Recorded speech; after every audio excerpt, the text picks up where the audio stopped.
The evil stepmom stereotype has deep roots in pop culture, but it's causing real damage inside today's blended families. Katherine Schwarzenegger even revealed that she hired a coach before marrying Chris Pratt to help break the toxic narrative. Now Aussie step-parenting expert and mindset coach Kris Byrnes is adding her voice, saying it's time to reframe the whole and rewrite the script, especially for women thrown into the role completely unprepared. And to tell us more, step-parenting expert Kris Byrnes joins us live in studio. Good morning to you. Good morning. We are seeing more and more of these blended families.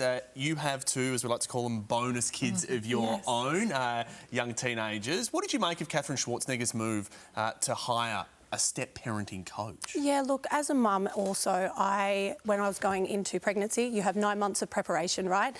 You become a step-parent and there's not that 9 months of prep work. There's no books that you're reading. There's no how to be a mum when you're expecting, all of that sort of narrative playing out. So you sort of get thrown in the mix and you're essentially influencing and raising children without all the prep work involved. So I definitely resonated with why she did it, and it's kind of why I do what I do. OK, so she reached out and got help. Let's sort of rewind a little bit back to the evil stepmom sort of stereotype. Why do you think that's held on for so long? Oh, look, my favourite movies as a kid was Cinderella and The Parent Trap, and we can see how those roles played out in those movies. I'm sure that there's many, many more.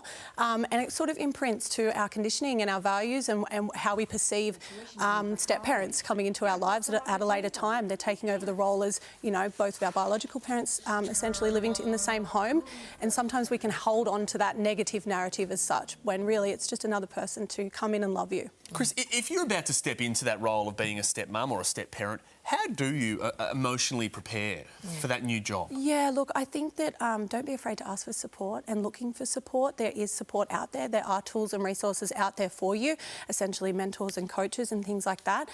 There is podcasts. There's not a lot of it, but there's definitely resources there available to you if you seek it.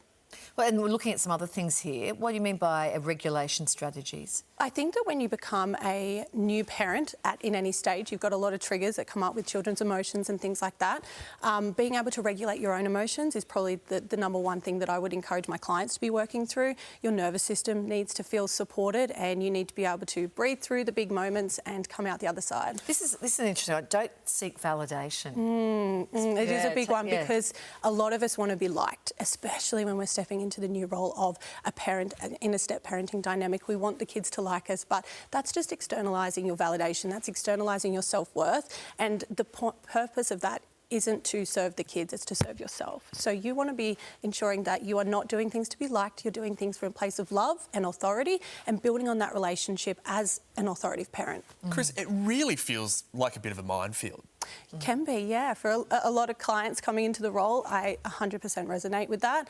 It can be a little bit overwhelming and you don't know if you're doing right from wrong. You're just going with the punches, essentially, and rolling with things. But I think if you can lead yourself with compassion and grace and be really honouring yourself through the process as well. What are some mistakes that step-parents can make early on in the process? Yeah, look, something I say with a lot of clients that start working with me is that when you take on your step-family, you have a choice. You have a choice to be dad's partner or you have a choice to be stepmom.